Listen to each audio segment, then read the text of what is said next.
So বদর যুদ্ধের পটভূমিটা চিন্তা করেন। দ্বিতীয় হিজরি, মক্কা, রমাদান মাস। রাসূলুল্লাহ সাল্লাল্লাহু আলাইহি ওয়াসাল্লামের ফুপু আতিকা বিনতে আব্দুল মুত্তালিব উনি একদিন একটা স্বপ্ন দেখলেন রাত্রেবেলা। উনি স্বপ্ন দেখলেন যে একটা উট আসতেছে মক্কার দিকে এবং সেই উটের পিঠে একজন আরোহী, সেটা চিৎকার করে মক্কার অধিবাসীদের ডাকতেছে। আচ্ছা, চিৎকার করে মক্কার অধিবাসীদেরকে ডাকতেছে। আচ্ছা, এবং সেই উট এবং উটের আরোহী তারা আস্তে আস্তে স্বপ্নের মধ্যে দেখতেছেন এটা আস্তে আস্তে প্রথমে কাবার উপর উঠে গেল, তারপর মক্কার একটা পাহাড়ের উপর উঠলো এবং তারপর বলল যে তোমরা 3 দিনের মধ্যে ধ্বংস হয়ে যাবা। স্বপ্নের মধ্যে ঘটতেছে এসব। এবং তারপর সে একটা পাথর ছুঁড়ে মারলো মক্কার দিকে, সেই পাথর ভেঙে পাথরের টুকরা মক্কার প্রত্যেকটা ঘরের মধ্যে ঢুকে গেল। স্বপ্ন শেষ। স্বপ্ন কে দেখছেন? আতিকা বিনতে আব্দুল মুত্তালিব, রাসূলুল্লাহ সাল্লাল্লাহু আলাইহি ওয়াসাল্লামের ফুপু। এই স্বপ্ন দেখার পর উনি তো খুবই পেরেশান যে এটা আসলে সিম্বলিক স্বপ্ন, আসলে এটা মানে ব্যাপারটা আসলে কি, এটা নর্মাল কোনো স্বপ্ন না, বোঝা যাচ্ছে। এবং এই পরিবারের তো মানে ইতিহাস আছে স্বপ্নের, আর আপনারা জানেন। তো ওই জায়গা থেকে উনি খুবই চিন্তিত, মানে এটা ব্যাপারটা কি হলো। এবং উনি এটা কার সাথে কথা বললেন? আব্বাসের সাথে, আল আব্বাসের সাথে রাদিয়াল্লাহু আনহু, ওনার সাথে কথাটা বললেন। উনি বললেন যে এই কথাটা আপনি আর কারোর সাথে। তো এই স্বপ্নটা আতিকা বিনতে আব্দুল মুত্তালিব দেখলেন, তিনি আল আব্বাসকে বললেন। আল আব্বাস বললেন এটা নিয়ে তুমি কারোর সাথে কথা বলো না। উনি গিয়ে ওনার এক বন্ধুর সাথে এটা নিয়ে কথা বললেন। আচ্ছা, তাকে বললেন যে তুমি এটা কারোর সাথে কথা বলো না। সে গিয়ে তার বাবাকে বললো এবং বললো যে তুমি এটা কারোর সাথে কথা বলো না। তো এভাবে ওই দিনের মধ্যে বা খুব দ্রুত পুরো মক্কার মধ্যে এই খবরটা ছড়ায় পড়লো। আল আব্বাস যখন বাইতুল্লাহ তাওয়াফ করতে গেলেন, উনি গিয়ে দেখলেন যে আবু জাহেল সহ কুরাইশের যে নেতারা আছে তারা বসে আছে এবং তারা এই স্বপ্নটা নিয়ে কথা বলতেছে। তো ওনাকে দেখার পর সে ডাকলো, দেখে মানে খুব মানে তাচ্ছিল্য করে বলতেছে যে বনু আব্দুল মুত্তালিবের তো সবাই এখন নবী হয়ে যাচ্ছে, তোমাদের ফ্যামিলির পুরুষরা একসময় নবী ছিল, এখন তোমাদের মহিলারাও নবী হয়ে যাচ্ছে। এভাবে খুব অপমান করলো এবং বললো যে তোমাদের স্বপ্নে তোমরা 3 দিনের কথা বলছো, তো 3 দিন শেষ হোক, এর মধ্যে যদি কিছু না হয় আমরা আরবে বলবো যে এই পরিবারের মতো মিথ্যুক পরিবার আর কেউ নেই। আবু জাহেল এটা বললো, খুব বাজেভাবে অপমান করলো আব্বাস রাদিয়াল্লাহু আনহুকে। তো আল আব্বাস বাসায় গেলেন। বাসায় যাওয়ার পর বাসার মহিলারা আবার তার সাথে রাগারাগি করলো যে এই বুড়া লোক তোমার আমাদের ফ্যামিলির ব্যাপারে এত এত কথা বললো, আব্দুল মুত্তালিবের ফ্যামিলির ব্যাপারে এত কথা বললো, তুমি কিছু বললো না কেন? তো উনি ঠিক করলো যে ঠিক আছে, 3 দিন পরে আমি গিয়ে তাকে একটা উচিত জবাব দিব। তো 3য় দিন শেষ সকালবেলা আল আব্বাস গেছেন তাওয়াফ করতে বাইতুল্লাহতে। তো তাওয়াফ করতে গিয়ে উনি ঠিক করছেন যে আবু জাহেলের সাথে দেখা হবে তাওয়াফ শেষে, তখন তার সাথে গিয়ে আমি কিছু কড়া কথা বলবো। তো আল আব্বাস বলতেছেন ওই দিন আমি দেখি যে আবু জাহেল তো একটা মানে তার ক্যারেক্টারিস্টিক স্বপ্নে আপনারা জানেন, তার পার্সোনালিটি স্বপ্নে আপনারা জানেন, ঔদ্ধত্যপূর্ণ একটা মানুষ, মানে ঘাঘু লোক, কথা কেমন কাজ কেমন, বাট সে দিশেহারা হয়ে ছুটে আসতেছে, তার চোখে মুখে উৎকণ্ঠা, একটা মানে বড় মানে খুব টেনশনের মধ্যে পড়ে গেছে। বাকিরাও সবাই দৌড়াদৌড়ি করছে, কি ব্যাপার, কি হয়েছে? ঘটনা হলো দামদাম ইবনু আমর আল গিফারি নামে একজন ভদ্রলোক, এক লোক, উনি ওই সময় মক্কার ভিতর ঢুকছে, ঢুকে উট থেকে নামছে, উটের নাক কেটে দিছে, নিজের পোশাক ছিঁড়ে ফেলছে, তারপর চিৎকার করে বলছে ইয়া কুরাইশ, তোমাদের কাফেলা, তোমাদের কাফেলা, তোমাদের কাফেলা আক্রমণ হতে যাচ্ছে, সাহায্য সাহায্য, কিন্তু আমার মনে হয় তোমরা এটাকে বাঁচাইতে পারবা না। এই ঘটনার পর সবাই দিশেহারা, তখন আর ওই স্বপ্ন নিয়ে চিন্তা করার কারো টাইম নেই। ঘটনা কি হয়েছে? ঘটনা হলো আবু সুফিয়ানের নেতৃত্বে কুরাইশদের একটা কাফেলা, বাণিজ্য কাফেলা সিরিয়াতে যাচ্ছিল আর শামে যাচ্ছিল, এবং ওটা মানে কুরাইশদের বিশাল পরিমাণ বিনিয়োগ সম্পদ ওই কাফেলার সাথে। রাসূলুল্লাহ সাল্লাল্লাহু আলাইহি ওয়াসাল্লাম তার গুপ্তচরদের মাধ্যমে, তার ইন্টেলিজেন্সের মাধ্যমে এটা জানতে পারছেন। জানা মাত্র রাসূলুল্লাহ ঠিক করছেন যে আমরা এটাকে অ্যাটাক করব, এবং অ্যাটাকটাও মুসলিমদের বাহিনীর সাথে সাথে বের হয়ে গেছে, লম্বা কোনো সময় নেয় নাই। এবং রাসূলুল্লাহ কি বলছেন? যাদের সাথে বাহন আছে তারাই শুধু যাবা, আর কেউ না। মক্কাতে যদি গিয়ে সময় নিয়ে বাহন টাহন নিয়ে আসা হতো তাহলে অ্যাটলিস্ট 1500 মানুষ নিয়ে আসা যেত, যোদ্ধা।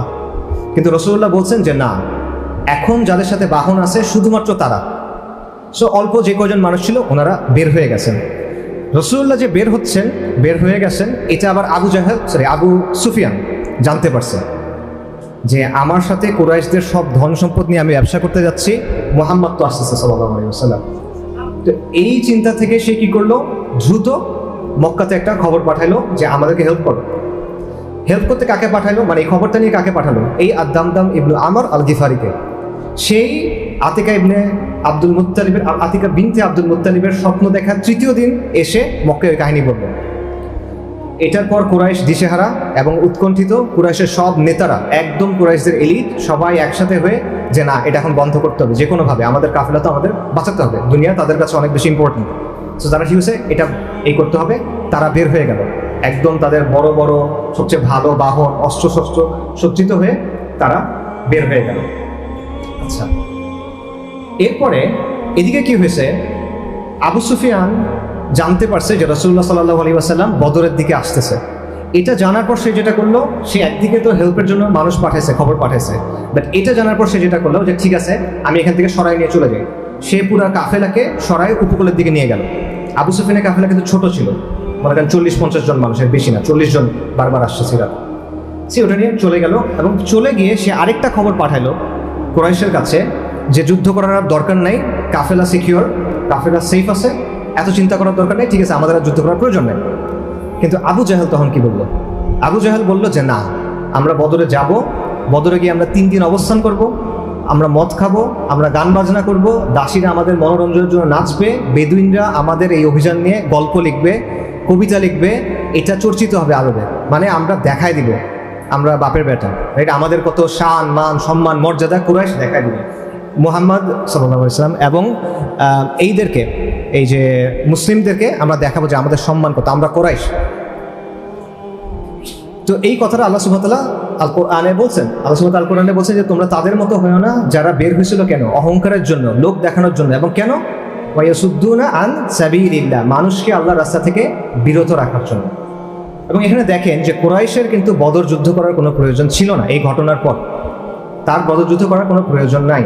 এবং বদর যুদ্ধে কি হয়েছে এটা আমরা জানি, কুরাইশের টপ লিডারশিপ শেষ বদর যুদ্ধে, এটা তারা ইজিলি অ্যাভয়েড করতে পারতো, দুনিয়াবি সেন্সে তারা অ্যাভয়েড করতে পারতো, কিন্তু তাদের ঔদ্ধত্য, তাদের যে অ্যারোগেন্স, ওই যে আমরা বাংলায় বলি যে মরণ ডাকছে, তাই না, ওইরকম একটা ব্যাপার, এইটার কারণে তারা কিন্তু ওখান থেকে নিজে নিজে তারা সেখানে গেল। এবং এটা কুফফারের যারা নেতা, তাদের একটা বৈশিষ্ট্য, যুগে যুগে আপনারা দেখবেন। নমরুদ কি বলছিল, আমি জীবন দিই, আমি মৃত্যু দিই। ফিরাউন কি বলছিল, আনা রাব্বুকুমুল আলা। আদ জাতি কি বলছিল, মান আশাদ্দু মিন্না কুওয়া, যে আমাদের চেয়ে শক্তিশালী কে। এবং বর্তমান সময় যে কুফার আছে, হিন্দুত্ববাদী যারা আছেন, এদেরও দেখবেন এই ঔদ্ধত্যটা আছে। তারা অনেক কাজ করে যেটা তাদের করার দরকার নেই, তারা তাদের জায়গায় নর্মালি থাকতে পারে, কিন্তু এই ঔদ্ধত্যটা তাদের মধ্যে আছে যে মান আশাদ্দু মিন্না কুওয়া, আমাদের চেয়ে শক্তিশালী কে। কিন্তু তারা এটা বুঝে না। আওয়ালাম ইয়ারাও, বলেন আয়াতটা বলেন, আওয়ালাম ইয়ারাও আল্লাহুল্লাযী খালাকাহুম হুয়া আশাদ্দু মিনহুম কুওয়া, যে যেই আল্লাহ তাদেরকে তৈরি করছেন তিনি কি তাদের চেয়ে বেশি শক্তিশালী নন। এই জিনিসটা তারা ভুলে যায়। আচ্ছা, এবং এরপরে যেটা হলো যে বদরের যুদ্ধে, এই বদরের যুদ্ধের সময় উম্মতে মুহাম্মাদি বনী ইসরায়েলের সাথে নিজের পার্থক্যটা প্রমাণ করছে। সেটা কি, প্রথমে যখন আবু সুফিয়ানের কাফেলাকে আক্রমণ করার কথা হবে, সেইখানে রাসূলুল্লাহ সাল্লাল্লাহু আলাইহি ওয়াসাল্লাম সাহাবায়ে কেরামের কথা জানতে চাইছিলেন যে আপনারা কি বলেন। তো মুহাজির সাহাবী তারা তো সবাই বলে দিয়েছেন, আবু বকর রাদিয়াল্লাহু আনহু, ওমর রাদিয়াল্লাহু আনহু, তারা বলছেন যে হ্যাঁ আমরা অবশ্যই যুদ্ধ করব। বাট রাসূলুল্লাহ সাল্লাল্লাহু আলাইহি ওয়াসাল্লাম এখানে আনসারি সাহাবীদের কথা শুনতে চাচ্ছিলেন, কারণ এখানে একটা বিষয় ছিল। সেই বিষয়টা হলো, আনসাররা যে বায়াত করছেন সেটা হলো মদিনাতে তারা রাসূলুল্লাহ সাল্লাল্লাহু আলাইহি ওয়াসাল্লামকে সেফটি দিবেন, প্রোটেক্ট করবেন। এইটা টেকনিক্যালি মদিনার ভেতরে না, মদিনার বাইরে। বদর হলো মদিনা থেকে 100-150 কিলোমিটারের মতো, আপনারা জানেন। তো এই জায়গায় তারা চাইলে বলতে পারতো যে আমরা তো মদিনার কথা বলছি, এটা তো বদর, মদিনা না। কিন্তু প্রথমে কি হলো, সাদ ইবনে উবাদা রাদিয়াল্লাহু আনহু, আনসারীদের বড় নেতা, উনি বললেন, ইয়া রাসূলুল্লাহ, আপনি মনে হয় আমাদের কথা শুনতে যাচ্ছেন, আপনি যান, আপনি যদি সমুদ্র পর্যন্ত যান আমরা আপনাকে সমুদ্র পর্যন্ত ফলো করব। এটা উনি বলেন, সুবহানাল্লাহ। দ্বিতীয় বিষয়টা হলো, ওই যে আমরা বললাম যে আবু সুফিয়ান তো তার বাহিনী কাফেলা সরায়ে উপকূলে চলে গেছে, সেটা ছিল 40 জনের। কিন্তু কুরাইশের বাহিনী, আবু জাহেলের সেনাবাহিনী, সেটা আসতেছে মক্কা থেকে। এবং এটা যখন মুসলিমরা বুঝলো যে না, এখন আমাদের বাণিজ্য কাফেলা না, কুরাইশের মূল বাহিনীর সাথে আমাদের এখন লড়াই হবে, সেটার সংখ্যা কত, 1000-এর মতো। তখন ব্যাপারটা ডিফারেন্ট। আপনি যুদ্ধ করতে বের হয়েছেন 40 জনের সাথে, এখন আপনি জানছেন 1000, জিনিসটা চেঞ্জ হয়ে গেছে, ইকুয়েশন চেঞ্জ হয়ে গেছে। তখন রাসূলুল্লাহ সাল্লাল্লাহু আলাইহি ওয়াসাল্লাম আবারও মাশওয়ারা করলেন, শুরা করলেন, ডাকলেন সবাইকে। মুহাজির সাহাবীরা আবারও বললেন, ইয়া রাসূলুল্লাহ, আপনারা ফাইট করেন, আমরা আপনার সাথে আছি, আবু বকর ওমর রাদিয়াল্লাহু আনহুম আজমাইন। কিন্তু তখনও রাসূলুল্লাহ আবারও আনসারীদের কথা শুনতে যাচ্ছিলেন।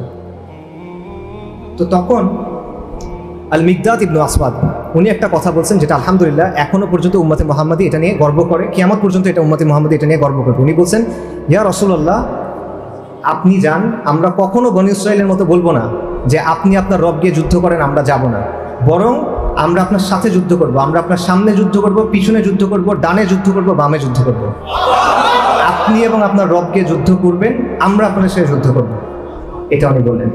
সো এইটা শুনে রাসূলুল্লাহ সাল্লাল্লাহু আলাইহি ওয়াসাল্লাম অনেক খুশি হলেন যে এই বিষয়টা, এবং আলহামদুলিল্লাহ এটা হলো উম্মতে মুহাম্মাদের বৈশিষ্ট্য, বনী ইসরাইলের বৈশিষ্ট্য না।